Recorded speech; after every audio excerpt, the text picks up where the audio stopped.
We're nearly there. Welcome to our slightly shorter second half. We're going to be, I've got 2 Sundays, this Sunday and next Sunday, and we're going to be exploring and looking at hope and housing, especially in the local area. And what I want to do today is to give you a broad view of how hope and housing in the local area fits into our greater, wider vision. And this week I want to talk about how we as elders have discerned God's voice, and to invite us as a church to pray into the opportunities that we are exploring. Next week, I'm going to take you through how you can get involved with the specific opportunities in front of us. Does that make sense? Great, thank you. So I've done some high-end drawings for you that will be annotated as we go.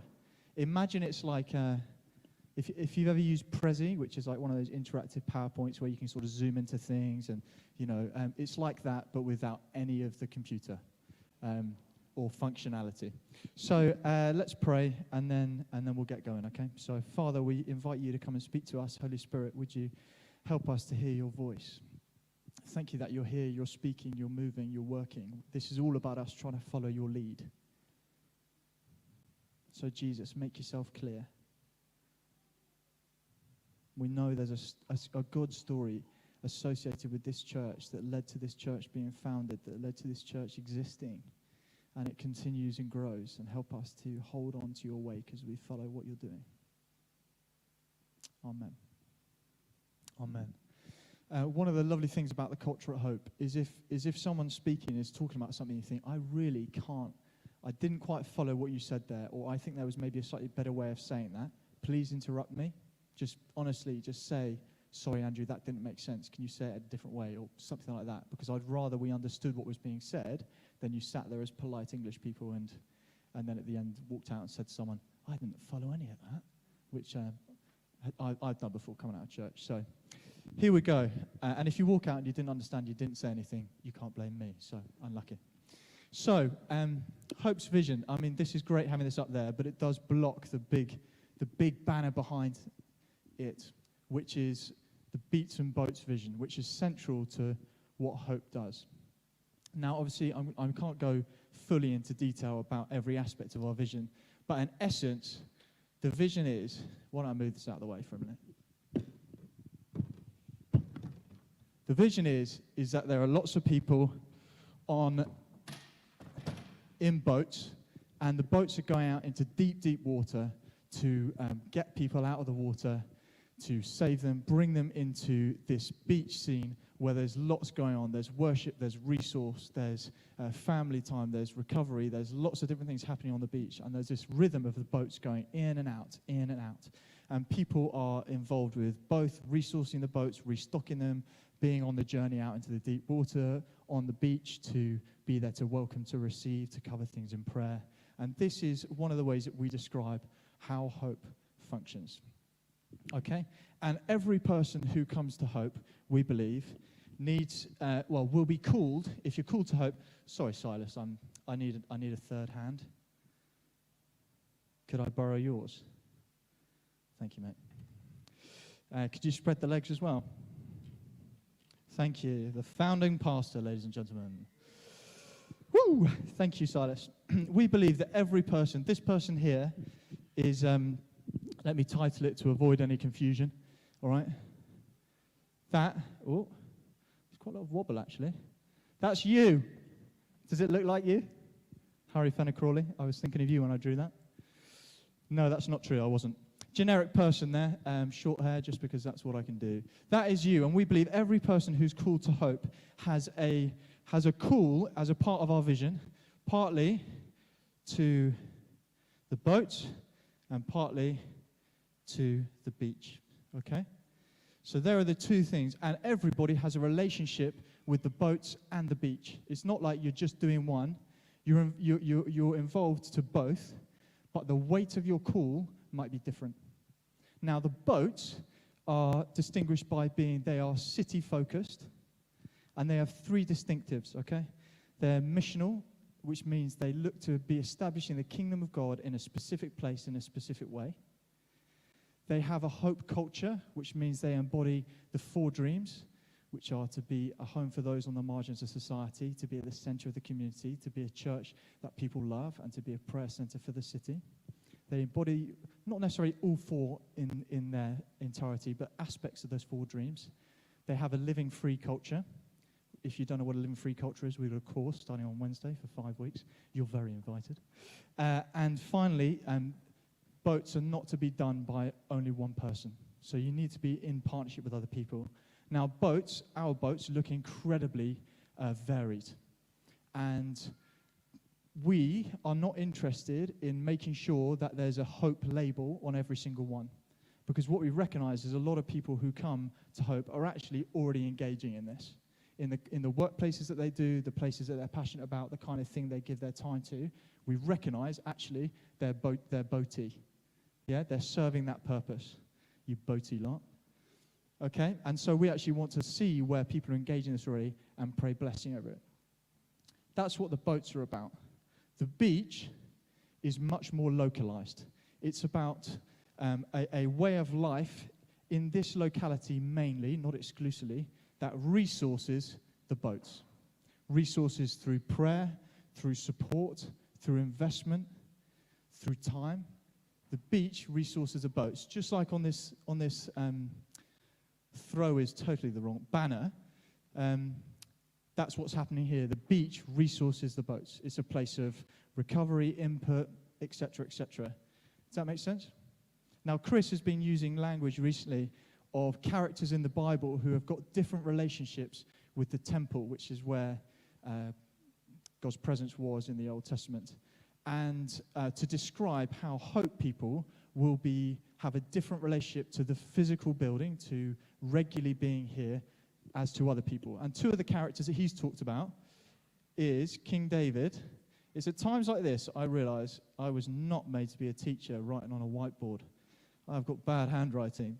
King David at one end, and Anna or Simeon at the other. So who are these people? So King David was one of the kings of Israel. He absolutely loved the temple, loved the presence of God that dwelt there, but had a very clear call to be a busy boy out and about leading and running a country. So didn't have much time to be in the physical presence, but had a definite heart connection with it. Anna and Simeon, two characters we see at the beginning of Luke's Gospel, one of the first books of the New Testament, who when Jesus, age 12, when he's a baby, is taken to the temple to be dedicated. They are two people who are there and are described as basically being there all the time. They just lived in that place. Anna, widow of something like 80 years. Simeon is an old man, a pensioner. And they know their call is just to be in that physical space and just pray and worship. And on this sliding scale is how our connection with this physical location, that's how we would describe it. That somewhere on there, you will be. Because either you're engaged, so passivity does not feature on this scale. If you're not connected to Hope, or you're not connected to your purpose because you're passive, this does not describe you. What this describes is people who are actively engaged in their calling and their original design. But what we're trying to say is, if this is you, we have no problem with you not being here most of the time.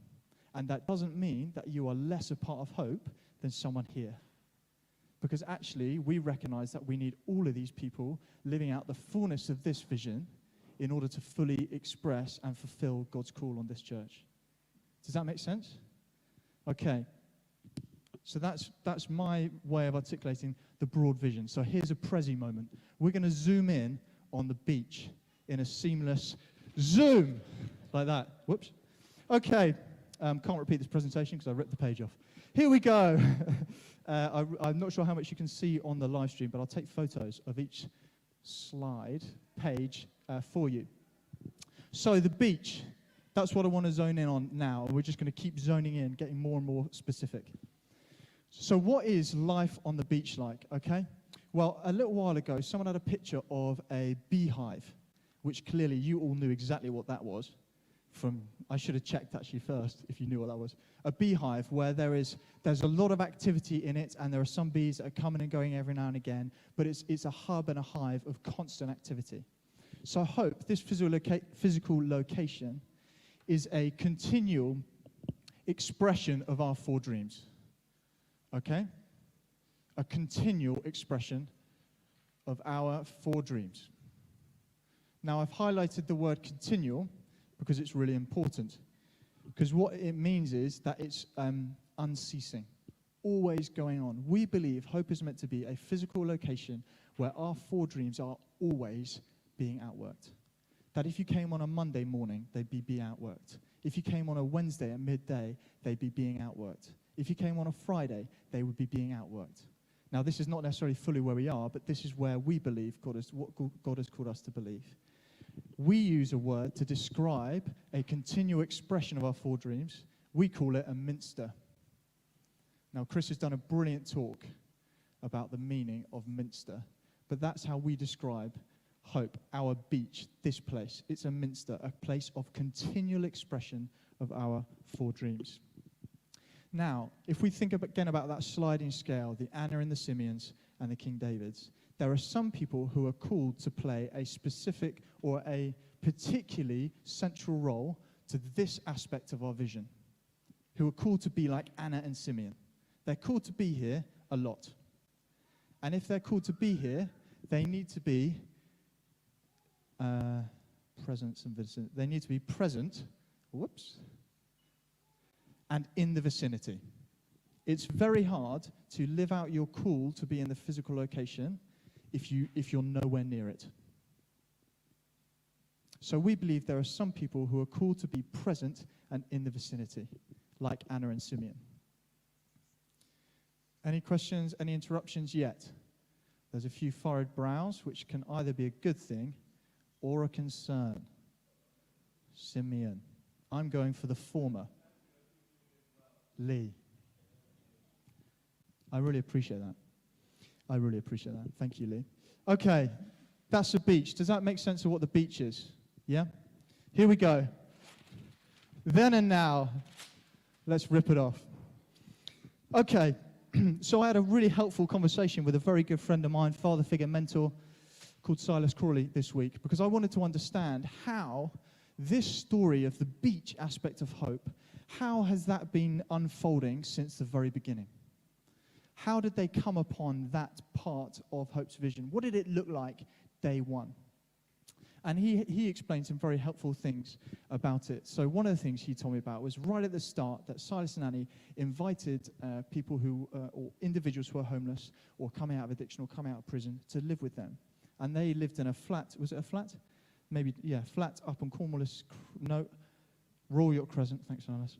And they converted their garage and put effectively a room in their garage for somebody to live in. And then there were other people who lived in the locality who basically supported them in doing that.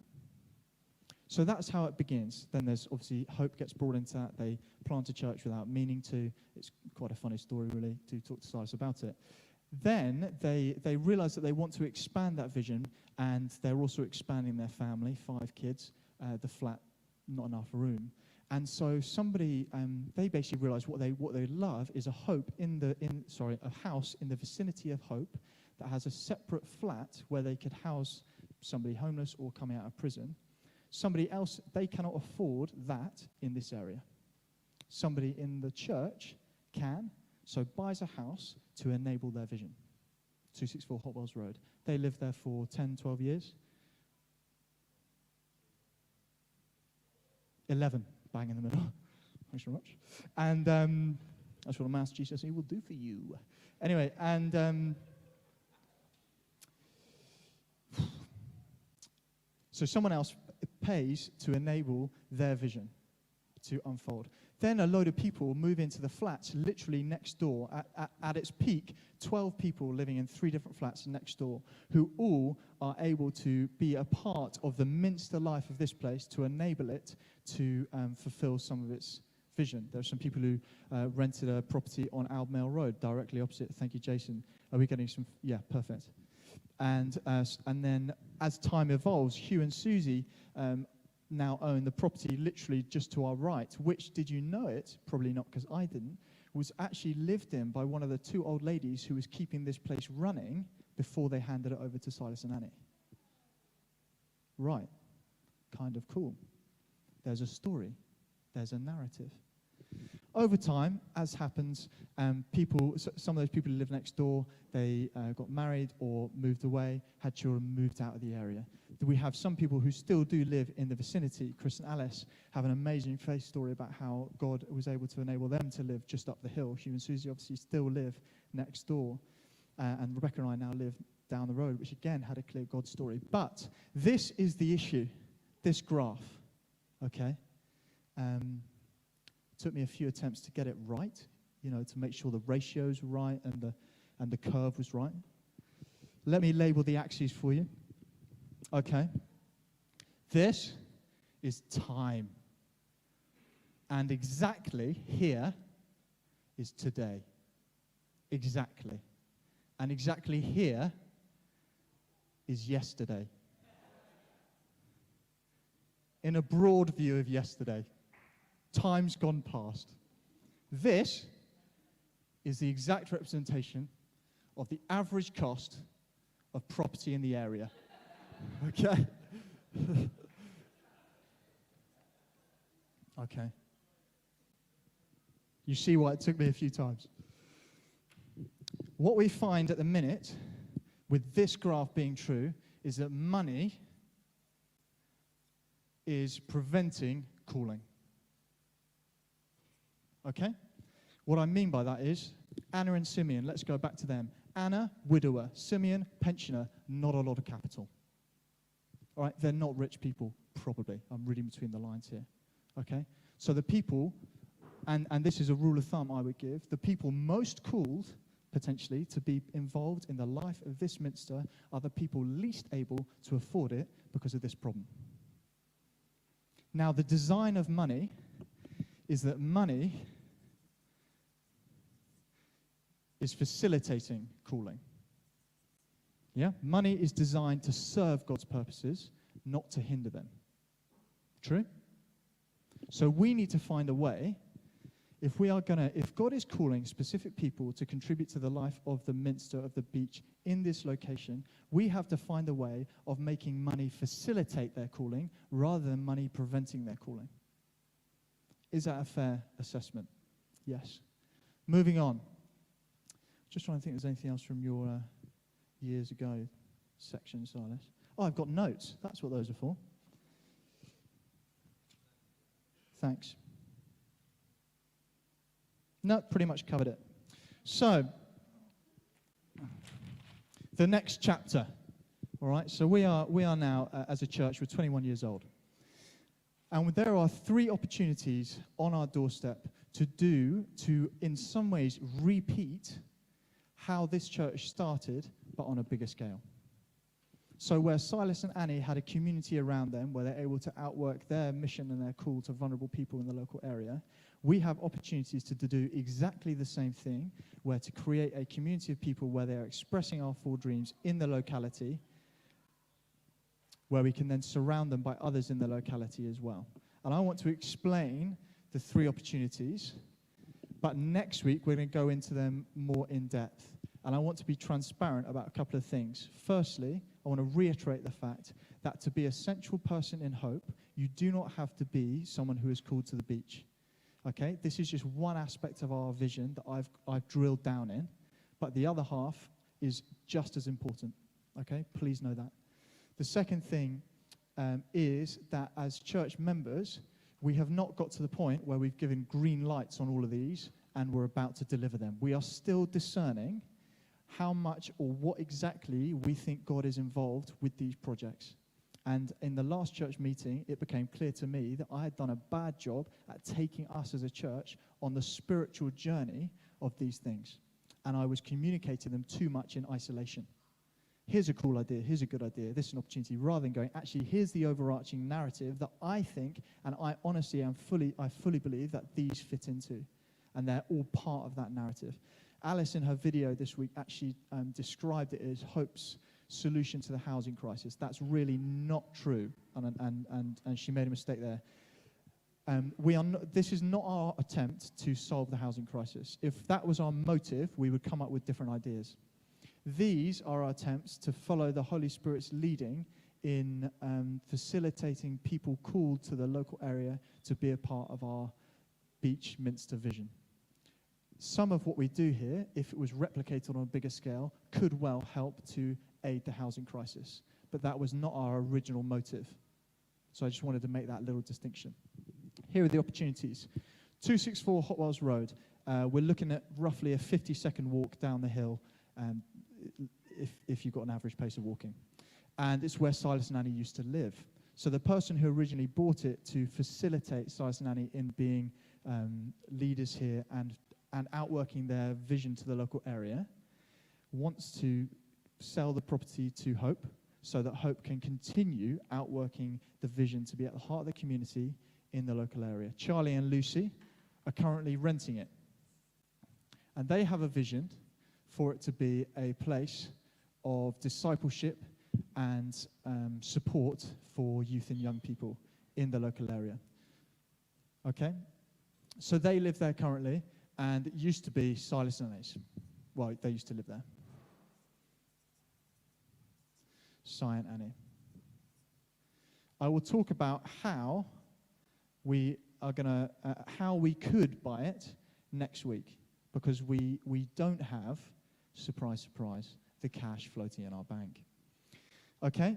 But that's what's happening. That's the opportunity at 264, and already they are doing that in that space, but somebody else owns it currently. Hope Annex. We've been exploring whether we could build a one-person flat literally just to the side of Hope. There's a small parcel of land, and we've been trying to follow the breadcrumbs with it. So we were recommended by Zoe, you're really distracting from my talk.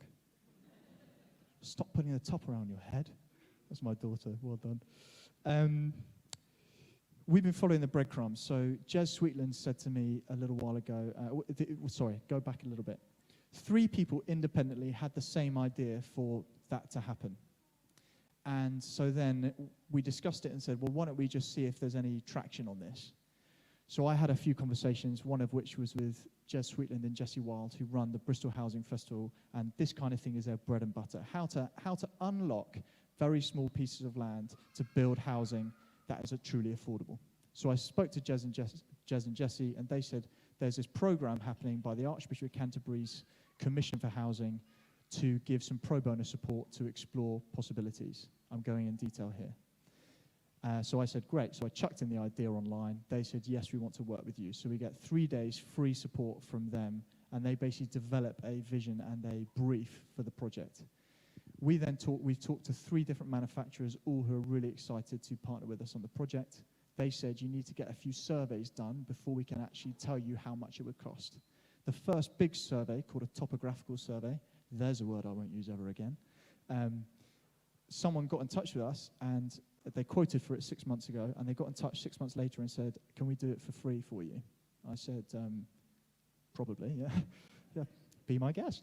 And I said, how come? And they said, we just recognize the kind of work that churches do in the community, and we want to give it to you for free. And I thought, don't mind if you do. So they did what looks to me to be a very good topographical survey, but it's the first one I've seen, so who knows?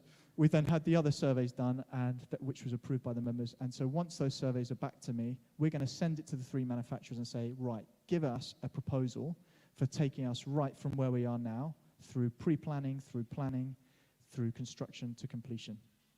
Once those packages, that sort of bids come to me, I will come back to the church membership, because we've not given the green light on this, and say, what do we think? What I'll do next week is also explain how we could fund it.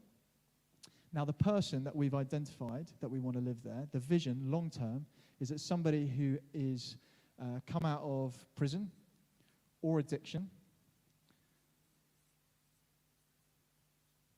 but who's also called to the Minster life of this church, would live here.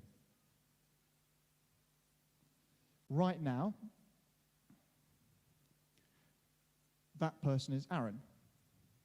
So Aaron, who's here, he's been through prison. He's come out of addiction. He's been on a journey for about 10 years with us as a church. He's now come into employment with the church, is our caretaker, but so much more than that. The very group that he came into that helped him out of prison and out of addiction, he now helps to run and mentors other people out of it. He, we believe, has a clear call to be a part of the Minster life of this church. He is Welsh and he loves praying, and boy, should you hear him. All right? You can ask any question you want, Silas, as long as it's relevant to this. Aaron is waving. Hello, Aaron. Thank you. If you haven't met Aaron, you probably should. So that was for you, Aaron. So in the first instance, we believe Aaron is meant to live there. And there is no way that he would be able to live in this area unless there was affordable housing that was created to enable it. So the idea is any rent for that would be defined as affordable rent, so that somebody on low income or housing benefits could afford to live there. Okay? Again, I'll talk more about the details of it next week. The third thing that we have going is Hope into Action. Hope into Action is a charity who basically buy properties in the locality of a church to house people either who have been homeless or coming out of prison, who are then coached and mentored and supported by the church members that the house is in the locality of. There's a franchise in Bristol who want to buy 3 to 4 houses in the next couple of years with local churches to try to help eradicate homelessness in the city, which is one of the council's dreams in their One City plan, which I think is meant to be fulfilled in, I don't know when, but this is part of fulfilling it. So the church has gone, we think we can solve homelessness. This is how. Hope have just said to In Hope, which is a charity running the Bristol franchise, we would like to support one of these houses in the local area. Okay? So that is supporting 3 or 4 homeless people with housing. Okay. So we've drilled in. So these are the opportunities that are right in front of us. So what I want to do today is, firstly, I want to answer any questions anyone's got on anything I've said to bring clarity. Then I want to read a scripture together, and then I want to pray together, because I'm only interested if it's his work. It's only going to work if it's his work, okay? So I want us to pray together. So has anyone got any questions, anything they think would do with a bit more detail, or anything anyone wants to share in this space? I know that was a lot of information. Kate? No? You look like you were just going to say something. Yes, what would you like to know?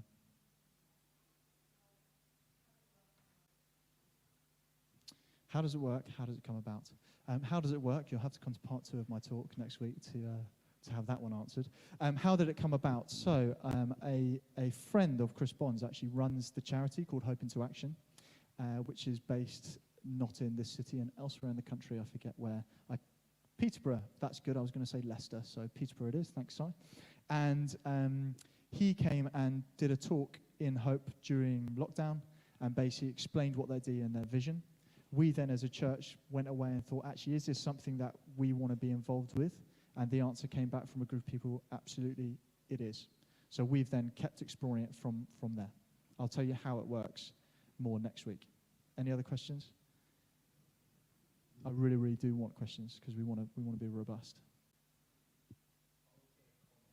Comment? Do you want to say it over the microphone? My comment as an encouragement to you is that Nehemiah, which I always turn to Nehemiah, it feels like in the rebuilding of the wall, the Lord put the vision in him, and then he started pushing the door a bit, and things started to slot in, like the person giving you, say you can have a survey for free, and it feels like you're in Nehemiah chapter 2, where Nehemiah's got there, and then he's turning to a few more people, and there's a sort of, yes, there's something here. Feels like the gracious hand of God is upon it. That was my, so thank you, because you guys have put a lot of work in here, but That's what it feels like to me. Thank you, Silas. Anyone else want to share anything? Great. Dave, and then I'll come to you, Claire. Very exciting. The houses, these homes themselves, for the people that live in them, there'll be an end in themselves, in a way. But from the broader Hope perspective, I guess the Minster perspective, they're not an end in themselves, are they? They're a means to an end because they're enabling the people to be here and to do the Minster life. So is there an idea at the moment of what the end is? If we get all of these people into the Minster to do stuff, what's the end of what they're doing? What are we working towards? And it's a curious question, not a challenge question, because actually, we might not know that for years, and that's fine. But I was just wondering if it was there. People like you, Dave, are invaluable to this church because it's the way your mind works I love. So thank you. So the end game is ultimately it's a way of life, that we want to see a way of life established here that is infused with continual prayer. It's the original vision to have a 24/7 prayer center in the city. This is a step where that would begin to be realized by individuals who carry that burden to pray in the local area. So that would be partly of what Aaron would potentially be doing, is actually we're going, you're called here, and he just wants to be praying on the site. But it's we want to contribute to ending homelessness, and we want to see people not just brought out of homelessness, but actually discipled into being followers of Jesus, empowered to live meaningful lives, free from anything that would get in the way of that. And so our aim would be, we don't need people to come and join up. We're not needy. We don't need them to come and join our church. But we want to see people who are currently homeless given the opportunity to create a vision and a future for their lives so that they can be completely independent with income supporting their way of life. And I hope that would just be a continual pipeline where that happens again and again and again and again. So, and that is to make sure, I hope I'm answering your question in part, because I think a lot of it is I don't think we fully know. But then with the youth, what Charlie and Lucy want to see is a place where youth develop deep friendships with each other and deep friendship with Jesus that sets them up to be world changers through their lives, through being followers of Jesus. And 264, we believe, is a key location for that to happen, where it's a home environment where they're called in to share with a family living life on mission with Jesus. They can experience it and see it and partake on it. But again, we hope that would just keep happening. It'd be a way of life facilitated there that would impact lots and lots of people coming through. So my short answer is it's about establishing people who would create a way of life that helps Hope to fulfill its vision, but not necessarily that there's an end point where we go, now that's fulfilled, we can close that door. Does that ping some more questions to me afterwards, because I really need your thinking. Duncan, and then I'll come back to you, Claire. Sorry, I forgot.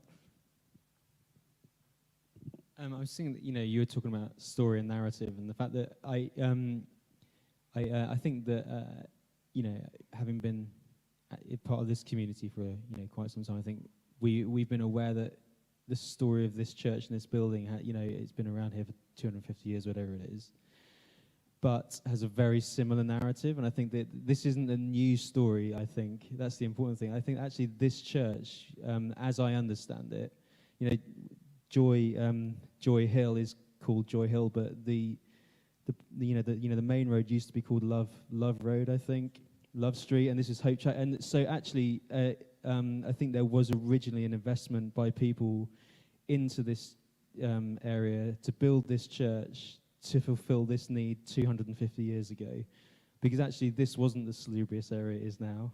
Then this was basically like the red light district of Bristol. And that actually this church had a calling on it to be this part, to bring this light to this community. And I just think that there's a real beautiful poetry to that. Obviously, this is a calling for us as for all Christians, but I think there is a specific calling on this church to do this kind of thing. And I think that it's really important for us to recognize that. And I think there's a really interesting part of that as a continuation of a narrative that's not just been for 20 years, it's been for 200 years, which is good. Yeah, that's really helpful. It's the next chapter, not the first chapter. Claire, and then Paul, I'll come to you. Mine's also a comment. Is that okay? so this is a comment as well, which is just to say that the Lord's been very kind to me in giving me a chance to work at a Bristol-wide level and a little bit at a national level on some of this stuff about the church and the housing crisis and investment into that and whatever. And I just think it's really important to acknowledge that there are like people sitting at a bird's eye level, at Bristol level and national level, who are basically dreaming of churches doing this stuff. And even though you're talking about topographical surveys and housing and all these like technical things, like I'm feeling both like my breath is taken away and emotional at the same time. And I'm so thankful to the Holy Spirit that he has brought together the skill, like Andrew, your skill in doing this. You've just made that look so simple, but that is all so complicated, what you've just brought together in like a beautiful way. And the people and the money and the narrative, and like I'm going to be thinking about this for a long time. I just think it's really important to acknowledge that like lots of churches are going to be doing this and they're not going to bring it together in this incredible way. And like, Lord, please open the floodgates of heaven to help those churches bring this together in this way. I hope we can share this video with other people and I hope you share it with the Archbishop's Housing Commission, and maybe they'll be a less emotional person than me, but they'll be doing their equivalent of like weeping over it. And I'm just so thankful to see this happen. And I just thought that was important to say, because for anyone who's sitting here thinking like, yeah, all sounds pretty simple. I know that lots of you are professionals and you'll realize it's not, but it's not. Like, this is an amazing bringing together of lots of different things, and I'm like, my breath is just taken away by it. So thank you so much for everything you've done. Thank you. Thank you. It does get me emotional because I really, really believe in it. But anyway, Paul. Yeah, can I just echo that, what Claire was saying as well? One thing that has struck me, we've been here 4 years now, and had a relationship with the church for some years before that, and I've always been struck by the portfolio of skills that's represented just in this church. This to me is just the beginning. It's just a starting point. Well, not a beginning, like Duncan was saying. It's part of a longer story. But for now, this is just a starting point. The possibility of what God can do with something like this can speak into national issue, and we have many people who are connected with that. You mentioned Jez and the Housing Festival earlier, obviously Marvin and others. I just wanted to echo this from the kind of prophetic perspective. At the beginning of 2020, just when we had gone into the first lockdown, one of the things that was really impressed on me was that the physical space would become really, really important.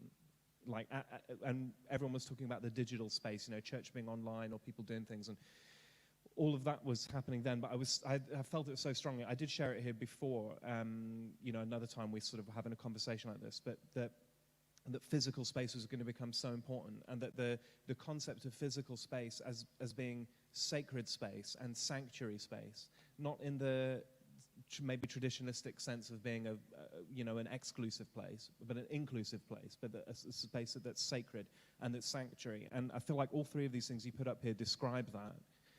And it made me think of another part of the vision of the church I've talked to Chris about a little, the Celtic flavor, and that kind of Celtic vision. And also some years ago, it was about 10 years ago actually, I was with Rebecca, your wife actually, and some others in the prayer room at the top. I don't think you were here.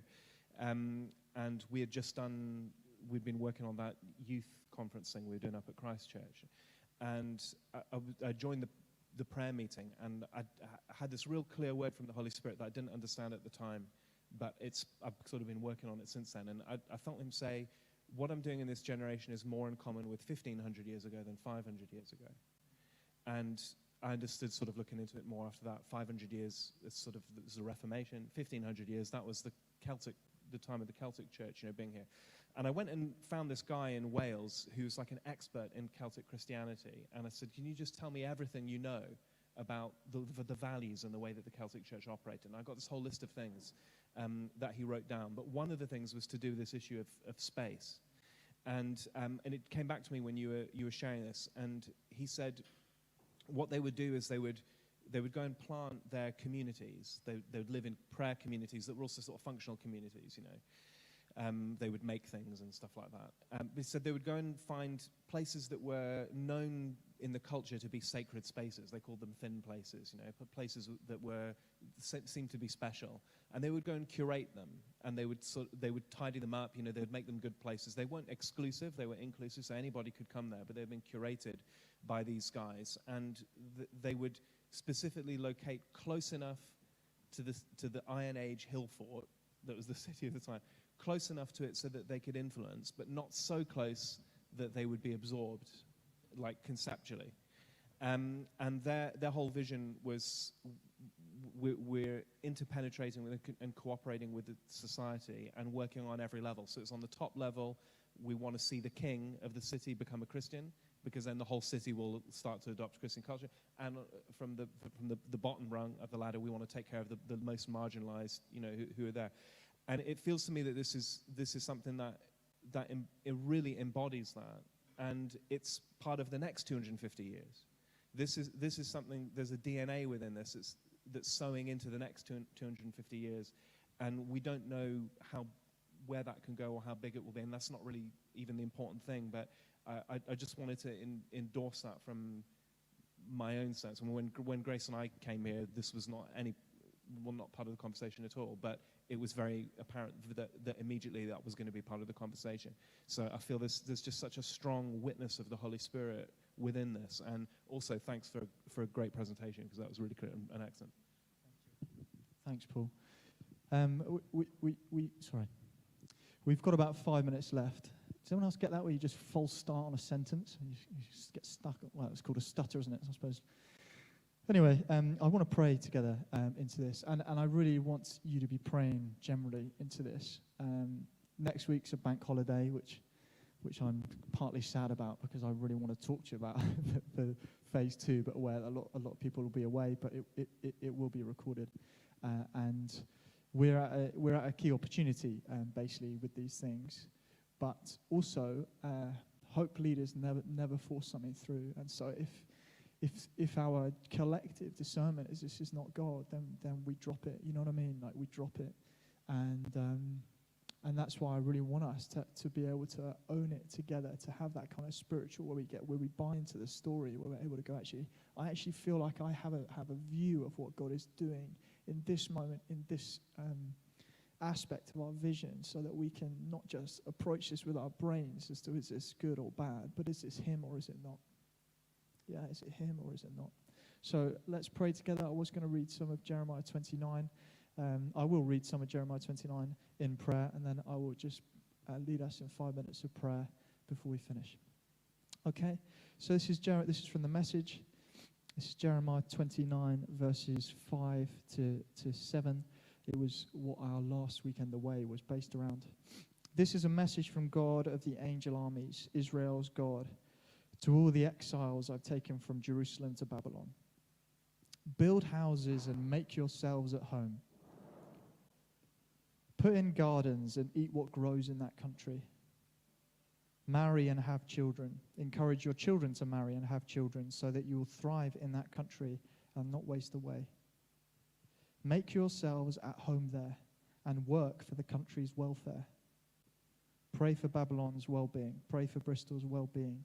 If things go well for Bristol, things will go well for you. I'll just read it again. Build houses and make yourselves at home. Put in gardens and eat what grows in that country. Marry and have children. Encourage your children to marry and have children, so that you'll thrive in that country and not waste away. Make yourselves at home there and work for the country's welfare. Pray for Bristol's well-being. If things go well for Bristol, things will go well for you. Father, we recognize that you have a call on this church, but this church is only as much as the people who are part of the church. So you have a call on the people who are called to be a part of this church at this time to fulfill your will that is old but fresh and forward-looking all at the same time. Father, we want to see our city thrive, and it thrives when the kingdom of God comes. And we want to see it thrive through taking our place by fulfilling our original design as individuals across the fabric of this city. And our original design might be more boaty or it might be more beachy, but our drive is to fulfill our original design, our call to take our place, as Nehemiah encouraged the people at his time to do so. Lord, we are trying to discern whether these three opportunities are part of the next chapter of the Minster life of this church, and we need to hear your voice. And they are impossible to fulfill without your Holy Spirit. So please, would you speak to us as a church? Would you make it undeniable to us what is you? Lord, I summon up the critical thinkers, the questioners.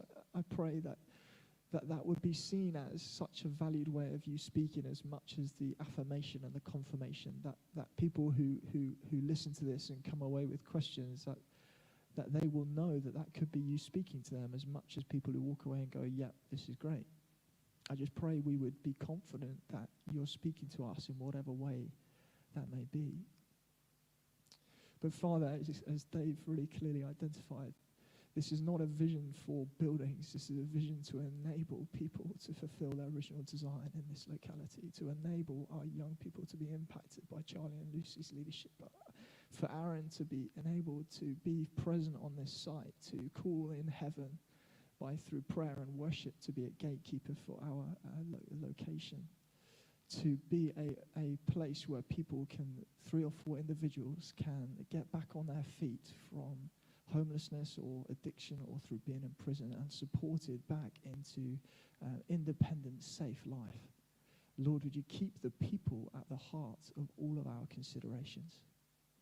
Would money once again bend the knee to the call of God? Would it facilitate calling and not prevent it? We rebuke the enemy where he's tried to deceive us into thinking that this is just too expensive a place to have any vision involving property. And Lord, I thank you that this is just the beginning and that this is not even the full extent of what you're doing in the area, that there are individuals walking faith journeys, knowing they're called to this locality. And I bless them. I bless Lee and Mary. I bless Joe and Jez and those associated with them who feel a call to this area to do similar things to this, who are connected and part of this church. We say this is one move of the Spirit, not separated. Let's say amen together. 1, 2, 3. Amen.